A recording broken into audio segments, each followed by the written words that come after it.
recognize this woman. For those of you who don't, that's Audrey Hepburn, or better known as the world's most beautiful woman voted by QVC in 2010. My name is Sabrina Watson, and I will be informing you today about the life and legacy of Audrey Hepburn. I was actually named after the movie Sabrina, but we'll get into the details of that a little bit later. I took an interest in Audrey's life at a very young age because of my name and because of the specialness that it held.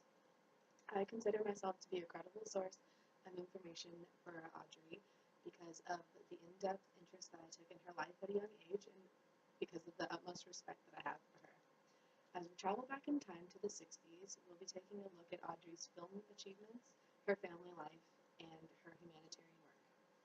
I hope you all can gain the same respect for her as I and millions around the world have. Audrey Kathleen Hepburn was born on May 4th, 1929 in Brussels, Belgium, and was an only child and was spoiled rotten. At a very young age, she decided to move to London and to go to boarding school and study ballet. She wanted nothing more than to be center stage and to be the center of attention.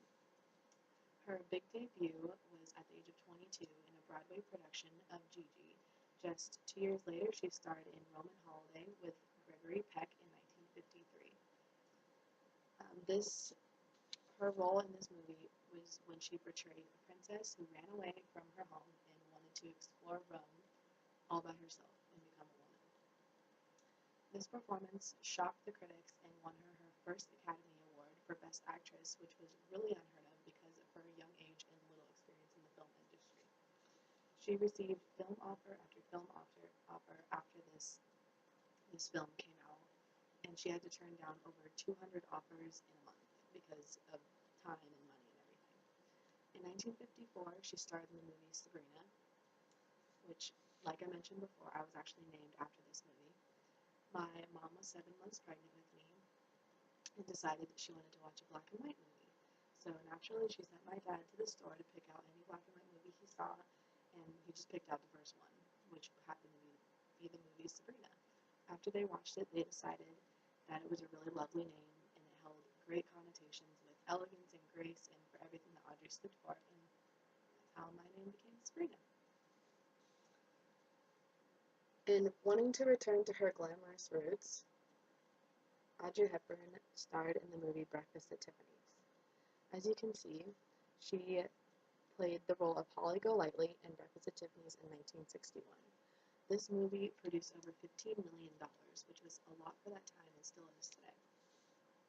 After this performance, she won her 4th Academy Award, and the fashion world was changed forever. Her iconic black dress, pearls, and tiara is one of the most mimic costumes of all time. Audrey enthusiast and Love film editor Helen Cowley stated in 2010 that Audrey Hepburn has truly made that little black dress a fashion staple which has stood the test of time. That little black dress was named the best female outfit of all time in 2009.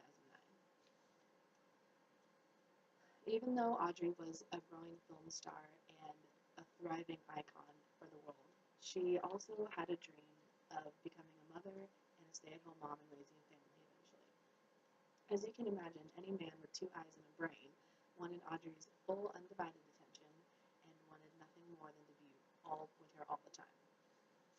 Her romantic pursuits began in 1954 when she fell in love with Mel Ferrer, an American actor, and they starred in many plays together.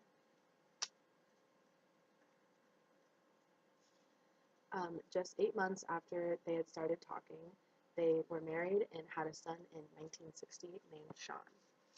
Unfortunately, this was not a happy marriage, and they were divorced in 1968 due to money issues and film conflicts.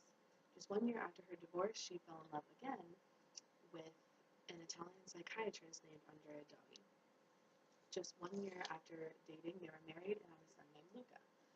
Even though Andrea was married to literally the most desired woman in all the world, he decided to cheat on her, which left Audrey heartbroken. Despite her despair and heartbreak, she decided it was better for her sons to grow up with a father figure than for her to be happy in her marriage.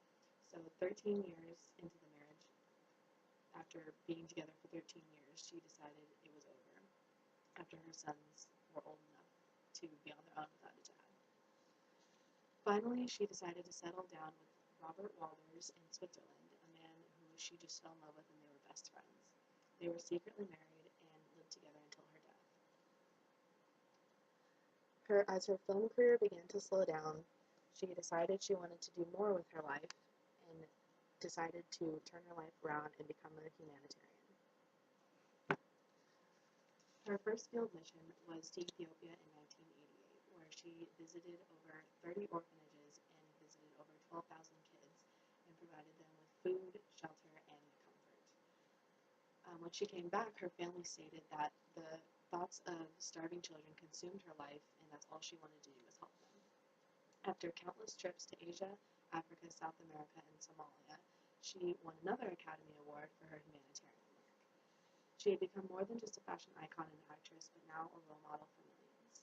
After returning from Somalia in 1992, she began experiencing severe abdominal pains. And after visiting a specialist in LA, it was determined that she had been diagnosed with terminal appendicidal cancer. Unfortunately, on January 20th, 1993, Audrey Kathleen Hepburn died of appendicidal cancer at the age of 63. Even though her death was sudden and far too early, the world continued to adore her, and she is still a thriving icon in today's society. Not only was she a film, fashion, and dance star, she also was a devoted mother and loving humanitarian. I'd like to finish with a quote from Audrey Hepburn. It states, "I believe that happy girls are the prettiest girls, and I believe that tomorrow is another day, and I believe